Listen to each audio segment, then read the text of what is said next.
আমার মামা ৫০ বছর বয়সেও হাট্টা কাট্টা শক্তিশালী পুরুষ ছিলেন। বয়স ৫০ বছর, কিন্তু তিনি এখনও যুবক পুরুষের মতো শরীর স্বাস্থ্যের অধিকারী ছিলেন। তিনি মামিকে খুব ভালোবাসতেন আর সব সময় মামিকে হাসি খুশি রাখতেন। কিন্তু যখন রাত হতো তখন আমার ঘর থেকে মামির অদ্ভুত অদ্ভুত আওয়াজ আসতে থাকত। তারপর আবার দেখতাম যখন মামি ঘর থেকে বেরোতেন তখন তিনি লেঙ্গরে লেঙ্গরে হাঁটতেন। মামির এরকম অবস্থা দেখে আমার খুব কষ্ট হতো। আমি ভাবতে থাকতাম, মামা মামির সাথে এমন কি করে যে মামির অবস্থা এই রকম খারাপ হয়ে যায়। একদিন রাতে মামির অবস্থা খুব খারাপ হয়ে গেল, তাই তিনি আমার সাথে ঘুমালেন।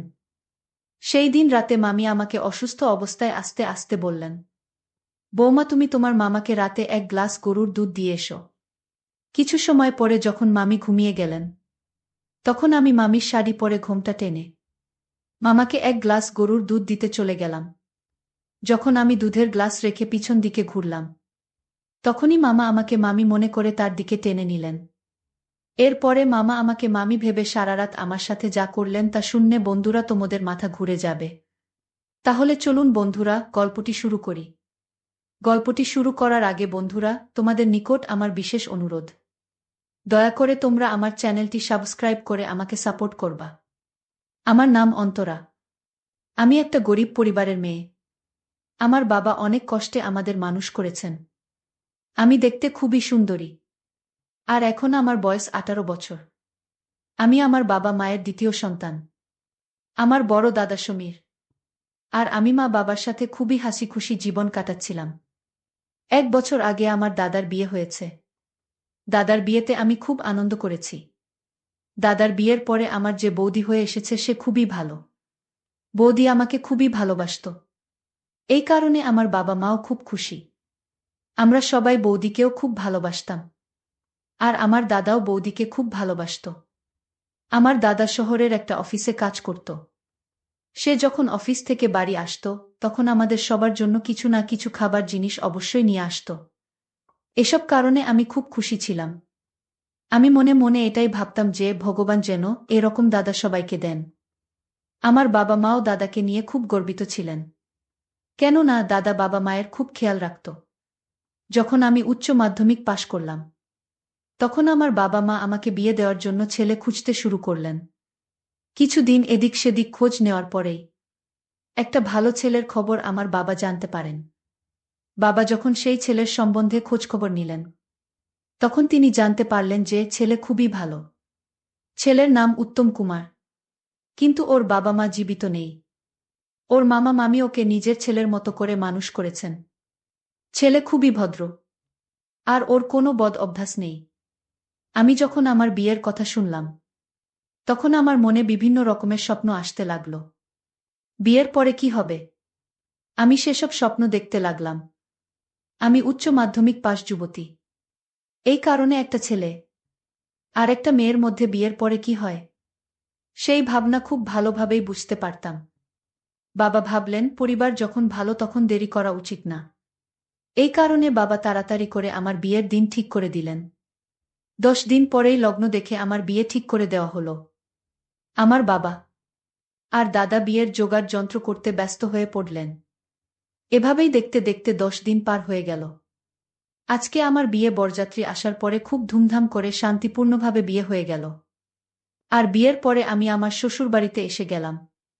শ্বশুরবাড়িতে আমার স্বামীর মামা এবং মামি আমাকে বরণ করে নিলেন। তারা আজকে খুব খুশি। বিয়ের সমস্ত নিয়ম কানুন পালন করার পরে আমাকে সুন্দর করে সাজানো বাসর ঘরে বসিয়ে দেওয়া হলো। আমি মাথায় ঘোমটা টেনে মাথা নিচু করে বসে আমার স্বামীর জন্য অপেক্ষা করছিলাম। সেই সময় আমার মনে উথাল পাতাল চলছিল, কেননা বাসর রাত সম্বন্ধে আমি অনেক কথা শুনেছিলাম। আমি শুনেছিলাম যে এটা জীবনের একটা স্মরণীয় রাত হয়। আমি সবকিছু চিন্তা করে খুব ঘাবড়ে যাচ্ছিলাম। কিছু সময় পরেই আমার স্বামী উত্তম কুমার ঘরের মধ্যে এলো। ও এসে ঘরের দরজা ভেতর থেকে বন্ধ করে দিল। তারপর আস্তে আস্তে আমার পাশে এসে বসে পড়ল। এরপরেই বলতে লাগল, অন্তরা, আমি খুব খুশি যে আমি তোমার মতো সুন্দরী একজন জীবনসঙ্গী পেয়েছি। তুমি জানো অন্তরা, আমি যখন 10 বছরের ছিলাম তখন আমার বাবা মায়ের অ্যাক্সিডেন্টে মৃত্যু হয়ে যায়। তখন থেকেই আমার মামা এবং মামি আমাকে নিজের সন্তানের মতো মানুষ করেছেন। আমাকে পড়াশোনা করিয়েছেন। আমি চুপচাপ উত্তমের কথা শুনছিলাম। তারপরে আমি ওকে জিজ্ঞেস করলাম যে, তোমার মামা মামির নিজের কোনো সন্তান নেই? এই কথার উত্তরে আমার স্বামী উত্তম কুমার বলতে লাগল যে, আমার মামির বিয়ের পরে অনেক দিন অবধি কোনো সন্তান হয়নি। এরপর মামা মামিকে অনেক বছর ধরে চিকিৎসা করালেন। তারপরে গিয়ে তিনি সন্তান সম্ভাবা হন। কিন্তু যখন বাচ্চা হওয়ার সময় এলো, তখন হঠাৎই মামির শরীর খুব খারাপ হয়ে যায়। ডাক্তারের কাছে নিয়ে গেলে ডাক্তার মামিকে চেক আপ করে বললেন, মা এবং সন্তান এর মধ্যে যেকোনো একজনকে তারা বাঁচাতে পারবেন। সেই সময় মামা বুঝতে পারছিলেন না যে সন্তানকে বাঁচাবেন নাকি মামিকে বাঁচাবেন। তারপর তিনি সিদ্ধান্ত নিয়ে ডাক্তারকে বলে দিলেন যে, মামিকে যেকোনো উপায়ে হোক বাঁচিয়ে নিন। সেই সময়ে ডাক্তার মামিকে অপারেশন করে তাকে বাঁচিয়ে তো নিলেন, কিন্তু ডাক্তার এটাও বলে দিলেন যে তিনি আর কখনোই মা হতে পারবেন না। এই দুঃখ থেকে আমার মামা মামি অনেক দিন অবধি বের হতে পারেননি। এর কিছু দিন পরেই আমার বাবা মায়ের অ্যাক্সিডেন্টে মৃত্যু হয়। তখন থেকেই তারা আমাকে নিজের ছেলের মতো ভালোবাসে মানুষ করছেন। যাই হোক না কেন, আমি নিজের মামার উপকার কখনো ভুলতে পারব না। এই কথা বলতে বলতে আমার স্বামীর স্বরে নরম ভাব এসে গেছিল, সাথে তার চোখে জল এসে গিয়েছিল। তখন আমি আমার স্বামীকে বললাম যে, তুমি এত চিন্তা করছো কেন? আমি তাদের এত ভালোভাবে সেবা করব যে তারা সব সময় হাসি খুশি থাকবেন। এই কথা বলার সময় আমার মধ্যে আবেগ ফুটে উঠেছিল। এরপরে আমি আমার স্বামীর হাত ধরে তাকে বললাম, আজকে আমাদের বাসর রাত। তুমি কি এইসব কথা বলেই সারা রাত পার করে দেবে নাকি? এটা বলার সাথে সাথে আমার স্বামী আমাকে এক ভিন্ন রকম আনন্দে মেতে উঠলেন। কিন্তু সে এই বিষয়ে খুব দুর্বল। সে খুব একটা বেশি পারফরম্যান্স করতে পারছিল না। আমিও তার কাছ থেকে ভালো কিছু পাওয়ার জন্য অপেক্ষা করছিলাম। কিন্তু কিছু সময় পরেই উত্তম কুমার উঠে আমার থেকে দূরে সরে গেল। ও ৫ মিনিটও ঠিকভাবে আমার উপর টিকতে পারেনি।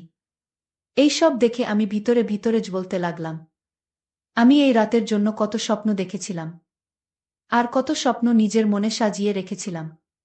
কিন্তু আমার সেই সমস্ত স্বপ্ন আর আশার উপর জল ঢেলে দিল। উত্তম কুমার আমাকে সেই খুশি দিতে পারেনি যে একজন স্ত্রী নিজের স্বামীর কাছ থেকে চায়। উত্তম কুমার খুবই তাড়াতাড়ি গভীর ঘুমে ঘুমিয়ে গেল। কিন্তু আমি একটা তৃষ্ণার্ত চাতকের মতো বিছানাতেও এপাশ ওপাশ করতে থাকলাম। এসব করতে করতেই কখন যে সকাল হয়ে গেল বুঝতেই পারলাম না। আমি সকালে উঠে ফ্রেশ হওয়ার জন্য বাথরুমে চলে গেলাম। যখন বাথরুম থেকে ফিরে এলাম, তখন দেখলাম মামা বারান্দায় শরীর ঠিক রাখার জন্য ব্যায়াম করছেন। তাকে এভাবে ব্যায়াম করতে দেখে আমি অবাক হয়ে গেলাম যে মামার বয়স ৫০ বছর হওয়ার পরেও তাকে একটা যুবক পুরুষের মতো মনে হচ্ছিল। যাই হোক, তারপরে আমি ঘরে ঢুকে কাপড় বদলে রান্নাঘরে গিয়ে চা বানাতে লাগলাম।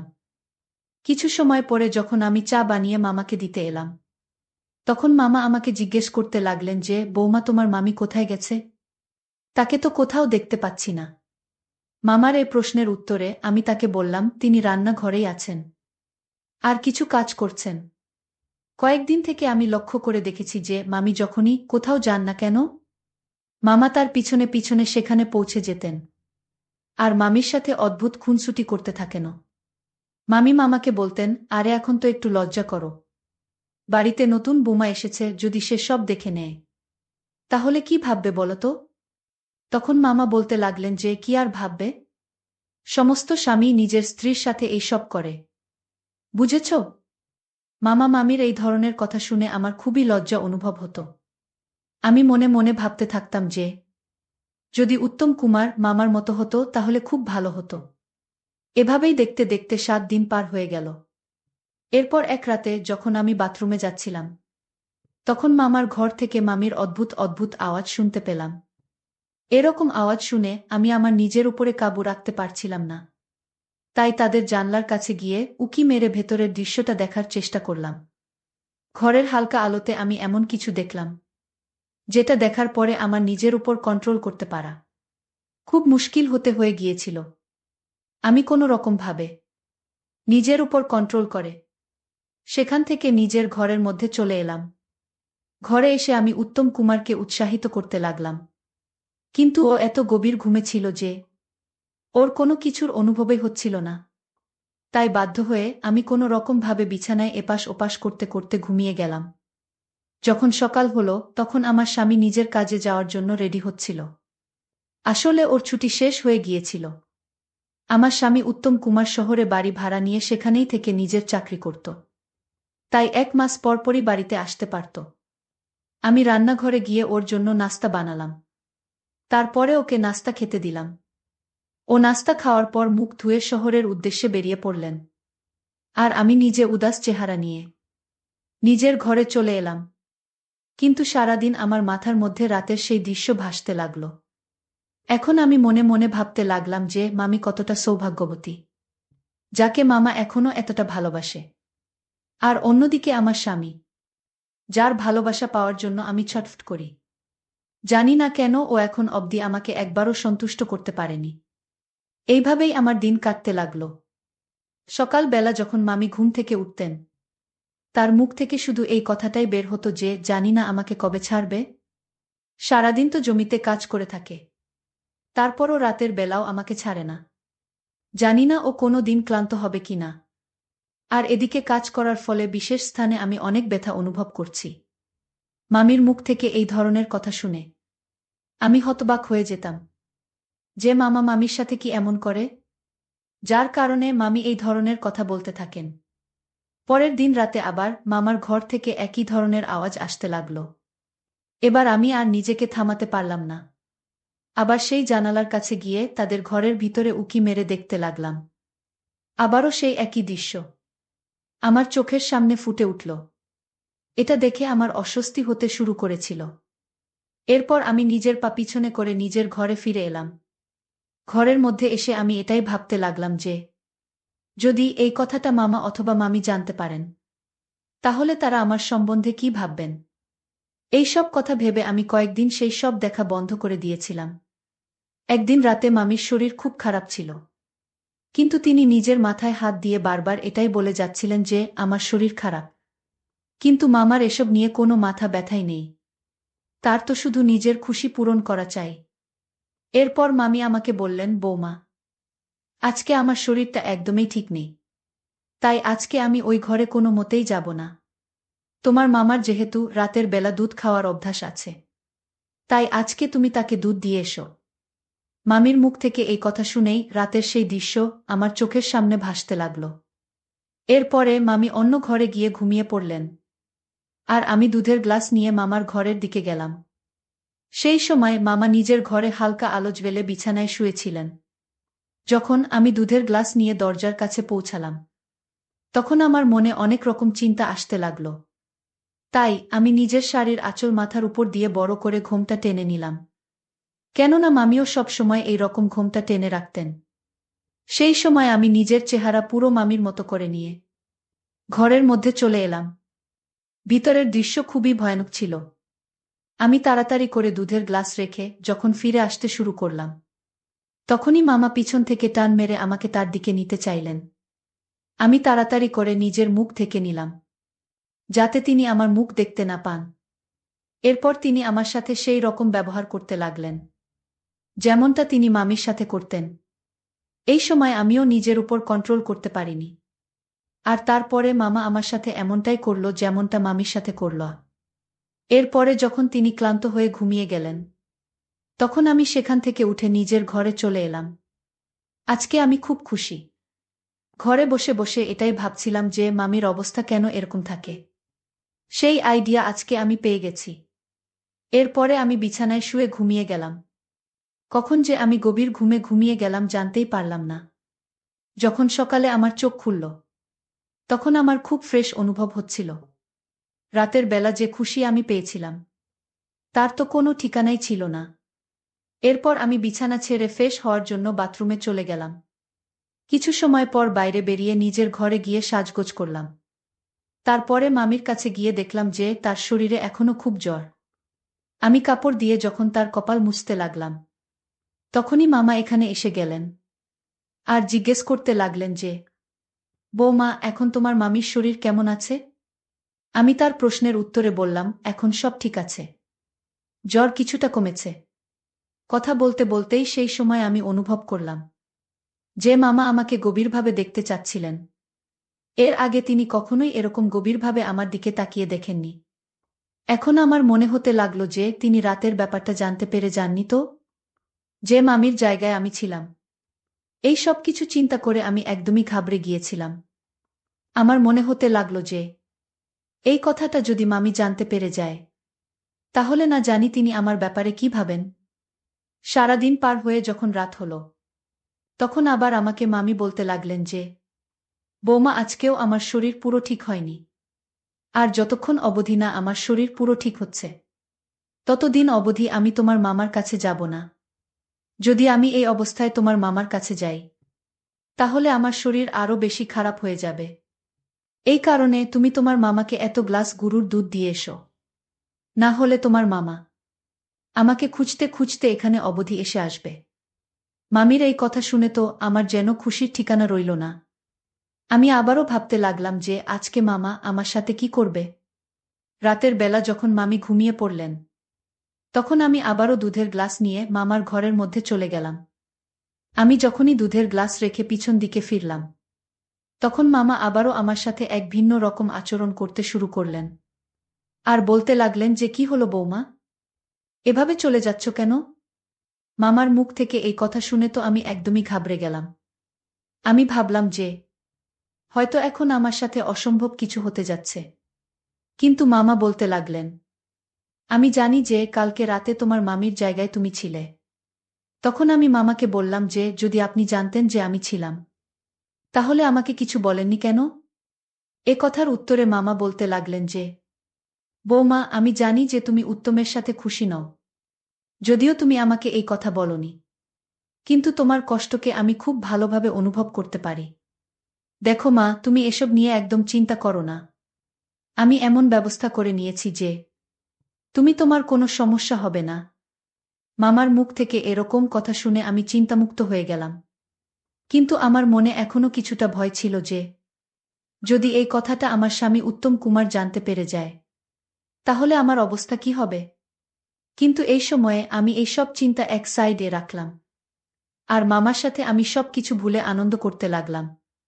আনন্দ করার পর মামা যখন ঘুমিয়ে গেলেন, তখন আমি নিজের ঘরের মধ্যে এসে শুয়ে পড়লাম। এখন তো এটা প্রতিদিন হতে লাগল। আমিও খুব খুশি থাকতে লাগলাম। আর মামাও যেন প্রতি রাতে আমার অপেক্ষা করতে থাকে। এভাবেই 1 মাস পার হয়ে গেল।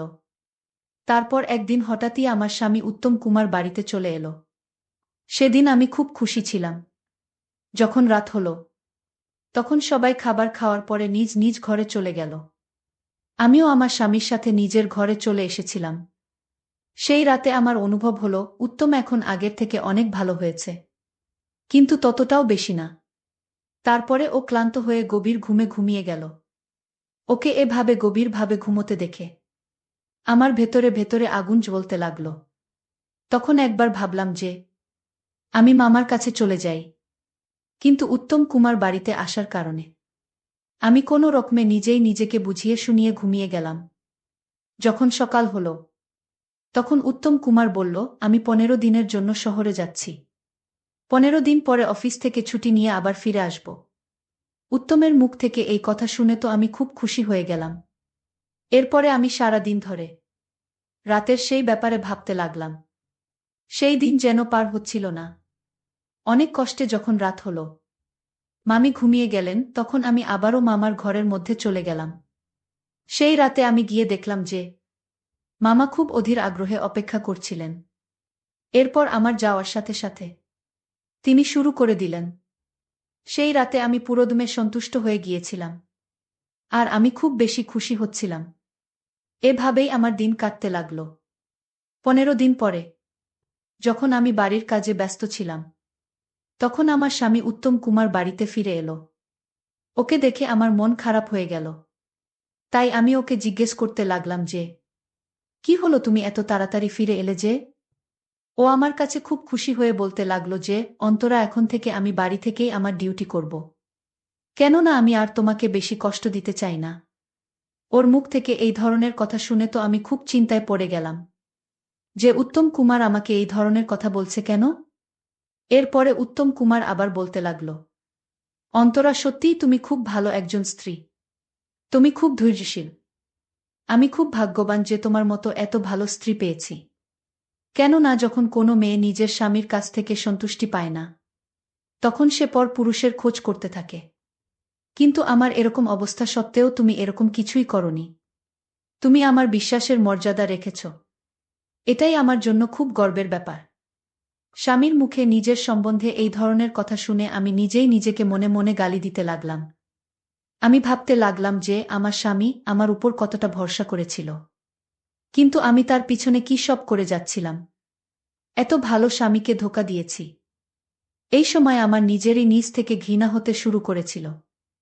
আর আমি ভিতরে ভিতরে খুব অস্বস্তি অনুভব করছিলাম। আমার স্বামী আরও বলতে লাগল যে, তুমি জানো অন্তরা, আমার একটা গুপ্ত রোগ ছিল, যার চিকিৎসা আমি শহর থেকে করাচ্ছিলাম। এই অসুখের কারণেই আমি বিয়েও এখনই করতে চাইতাম না। কিন্তু মামির কথায় আমাকে তোমায় এত তাড়াতাড়ি বিয়ে করতে হলো। কিন্তু এখন চিকিৎসার কারণে আমার এই অসুখ একদমই ঠিক হয়ে গেছে। যখন রাত হলো তখন আমি আমার স্বামীর থেকে সেই খুশি পেয়েছিলাম, যেটা আমি বিয়ের পরে আমার স্বামীর থেকে কখনো পাইনি। আজকে আমি খুব খুশি। পরের দিন সকালে যখন মামার নজর আমার উপরে পড়ল, তখন আমি তার সামনে থেকে নিজের মুখ লুকোতে থাকলাম। সেই সময় আমার নিজের চোখ খুলেছিল যে আমি একটা মারাত্মক ভুল রাস্তায় চলেছিলাম। কিন্তু এখন আমি আমার স্বামীকে আর ধোঁকা দিতে পারব না। সেই দিনের পর থেকে আমি মামার ঘরে যাওয়া ছেড়ে দিয়েছি। আর এখন আমি নিজের স্বামীর সাথে খুবই খুশি। এখন সে আমাকে প্রতিদিন খুবই আনন্দ দিতে পারে। মামাও বুঝতে পেরেছিলেন যে এখন আমি অনুতাপের আগুনে জ্বলছি। আর কোথাও না কোথাও তিনিও নিজের ভুলের অনুভব করতে পেরেছিলেন। সেই দিনের পর থেকে মামাও আমার উপর খারাপ নজর দেওয়া বন্ধ করে দিয়েছেন। তিনি এখন একজন ভালো মানুষের মতো থাকতে শুরু করেছেন। পরিশেষে বন্ধুরা, আমি তোমাদেরকে বলতে চাই যে যখন কোনো পুরুষ বা মহিলা নিজের স্বামী বা স্ত্রীর থেকে সন্তুষ্টি পায় না, তখন সে খারাপ রাস্তায় চলতে শুরু করে দেয়। কিন্তু আমি আপনাদেরকে এইটুকুই বলতে চাই যে আপনারা প্রথমে এটা নিশ্চিত করুন যে কার সমস্যাটা নিয়ে আপনাদের উভয়ের মধ্যে আলোচনা করুন, চিকিৎসা করান। দেখবেন একটা না একটা সমাধান বের হয়ে যাবে। যদি আপনি এই সমস্যার সমাধান বের করে ফেলতে পারেন, তাহলে আপনার খারাপ রাস্তায় চলার দরকারই পড়বে না। কেননা এই রাস্তাতে হয়তো আপনি শুধুমাত্র কিছু সময়ের জন্য সন্তুষ্টি পাবেন, কিন্তু এর জন্য আপনাকে সারা জীবন পস্তাতে হবে। বন্ধুরা, আজকে এই পর্যন্তই। আবারও আসবো তোমাদের মধ্যে নতুন কোনো ভিডিও নিয়ে। ভিডিওটি যদি তোমাদের ভালো লাগে, তাহলে একটি লাইক দাও।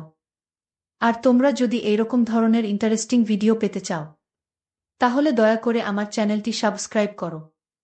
পরিশেষে তোমাদের সকলের সুস্বাস্থ্য কামনা করি। ভিডিওটি দেখার জন্য তোমাদের সকলকে অসংখ্য ধন্যবাদ।